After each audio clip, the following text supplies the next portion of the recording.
Hello everyone, welcome to no more GK. Physics का आज का पहला क्लास होने जा रहा है। यह सब कुछ इंट्रोडक्शन के बारे में पढ़ेंगे और यूनिट एंड डायमेंशन के बारे में सब कुछ जानेंगे। और पूरी की पूरी वीडियो, पूरी की पूरी सेशन एनिमेशन के थ्रू होने वाला है, जैसे कि आपको पता है पिछले बहुत सारे क्लासेस भी आप लोगों ने देखा होगा और मज़ा आएगा। चलो देखते जानते।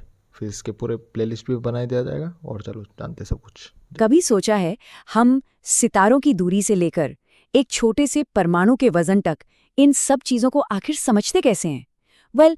इसका जवाब है माप यानी मेजरमेंट में। ये ना विज्ञान की अपनी एक भाषा है और आज हम इसी भाषा की एबीसीडी सीखने वाले हैं।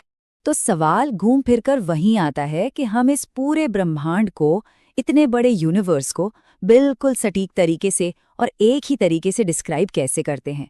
और इसका जवाब एक बहुत ही सिंपल लेकिन पावरफुल आइडिया में छिपा है, माप। अच्छा, तो चलिए शुरू करते हैं। देखिए, साइंस में ना कोई भी ऐसी चीज जिसे मापा जा सकता हो उसे हम कहते हैं भौतिक राशि या फिजिकल क्वांटिटी। जैसे लंबाई हो गई, वजन, समय, टेम्परेचर, ये सब की सब भौतिक राशियां हैं। और सच कहूं तो यही वो सबसे बेसिक कॉन्सेप्ट है जिसे हमें सबसे पहले पकड़ना है। तो आज हम क्या क्या देखने वाले हैं? सबसे पहले हम हकीकत की इस भाषा को समझेंगे। फिर बात करेंगे उन 7 बेसिक बिल्डिंग ब्लॉक्स की जिनसे सब कुछ बना है। उसके बाद देखेंगे कि इन्हें जोड़ तोड़ कर नई चीजें कैसे बनाई जाती हैं। और ये भी जानेंगे कि भाई इन सब के लिए एक यूनिवर्सल भाषा होना इतना जरूरी क्यों है। और हाँ, आखिर में देखेंगे कि ये सब कुछ असल दुनिया में काम कैसे करता है। तो चलिए शुरू करते हैं।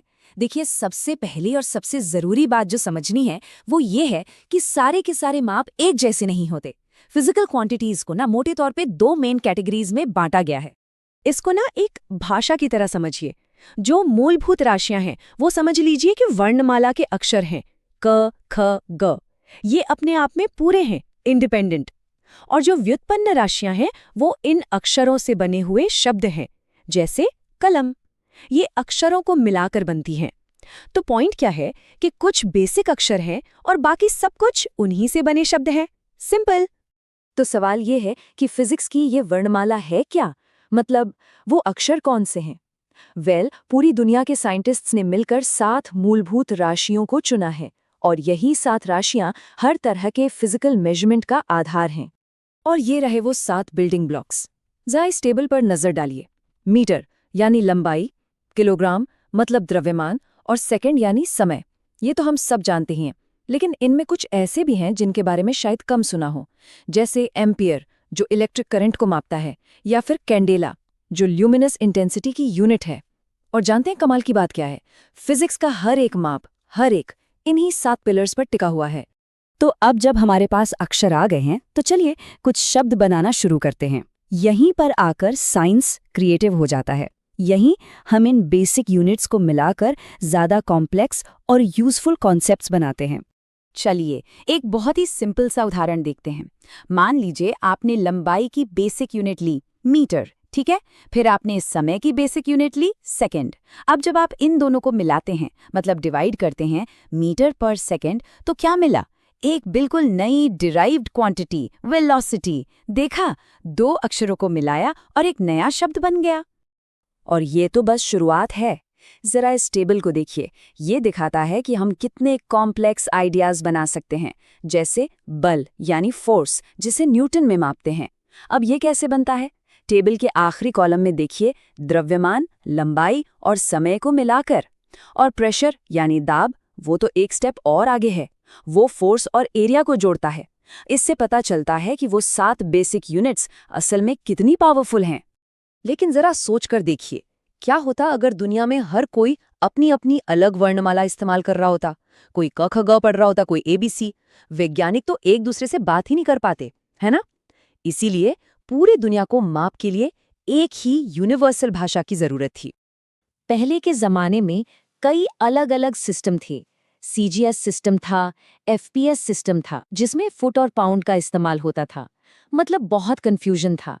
इससे साइंटिस्ट्स के लिए एक दूसरे के काम को समझना बहुत मुश्किल हो जाता था। और इस सारी कंफ्यूजन का सॉल्यूशन क्या निकला? एसआई सिस्टम, यानी कि the international system of units. ये समझिए कि साइंस की दुनिया की ऑफिशियल एक्सेप्टेड भाषा है। अब चाहे कोई टोक्यो में रिसर्च कर रहा हो या टोरंटो में, जब वो 1 मीटर कहता है तो दोनों का मतलब बिल्कुल एक ही होता है। और यही तो ग्लोबल कोलैबोरेशन की असली चाबी है। और एसआई सिस्टम की असली खूबसूरती इसकी जबरदस्त रेंज में है। बस कुछ सिंपल से प्रीफिक्स लगाकर हम योटा जैसी अविश्वसनीय रूप से बड़ी और योक्टो जैसी सोच से भी परे छोटी चीजों तक सब कुछ माप सकते हैं। ये एक अकेला ऐसा सिस्टम है जो एक एटम के न्यूक्लियस से लेकर गैलेक्सीज के बीच की दूरी तक पूरे के पूरे यूनिवर्स को कवर कर सकता है। तो चलिए, अब हमने भाषा तो सीख ली, अब देखते हैं कि इसे असल में दुनिया को देखने और मापने के लिए इस्तेमाल कैसे किया जाता है। अब इन यूनिट्स को असल दुनिया में मापने के लिए हम कुछ खास इंस्ट्रूमेंट्स का इस्तेमाल करते हैं, और कुछ तो काफी दिलचस्प हैं, जैसे कि सोनार जो पानी के नीचे की चीजों को मापता है, या फिर पायरोमीटर जो दूर किसी तारे का तापमान उसे बिना टच किए बता सकता है। यही वो टूल्स हैं जो इन एब्स्ट्रैक्ट यूनिट्स को असली और ठोस बनाते हैं। और माप हमें ब्रह्मांड के कुछ सबसे गहरे राज जानने में भी मदद करता है। जैसे ये नंबर देखिए, ये है वैक्यूम में लाइट की स्पीड, और ध्यान दीजिए कि इसे लिखा कैसे गया है, मीटर पर सेकंड। मतलब हमारी ही बेसिक यूनिट्स का इस्तेमाल करके हम यूनिवर्स के एक फंडामेंटल कांस्टेंट को डिफाइन कर सकते हैं। ये हमारे सिस्टम की पावर और प्रिसिजन को दिखाता है।